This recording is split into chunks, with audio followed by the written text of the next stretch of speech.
जय जगन्नाथ सांग मैंने केमिति अच्छा आपण मैंने आशा कर समस्त भलर थे मुझे भलरे अच्छी स्वागत करुच्ची मोर मिनी ब्लॉग को।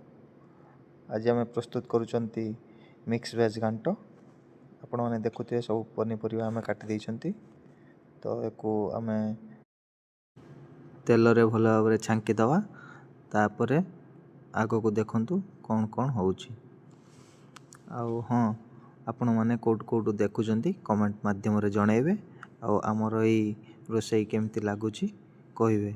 आम तो ये बेंगलोर रे रोचु केतबेले कौन इच्छा बेलू सांगसाथी मेल टे तैयारी करदे खुशी मजा करुचु। आपण मैंने कौटू देखुं निश्चित जनइबे। सांग मैंने वीडियोटी जदि भल लगी निश्चित भाव में लाइक आउ शेयर करेंगे आ कमेंट मध्यम निश्चित जनइबे।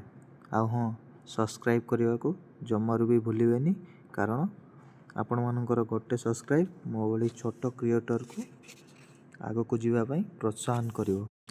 देखि पारुथिबे केते सुंदर भाव में मसलाटी रेडी हो जाइए। तापर सब किछि मसला पकई सारी तापर आमे जो भल से भाजी करी रखि पनीपरिया को तादरे पकई दे ताको टिके मिक्स करवा आउ किछि समय पई छाड़ी दवा। देखि पारुथिबे बहुत सुंदर भाव में हमर मिक्स वेज घांटटी रेडी हो जाइए। तो आम या पर को खाई एंजॉय करूँ। आपण मैंने कौन कर शीत दिने निश्चित कमेंट मध्यम जनइबे। रही जय जगन्नाथ।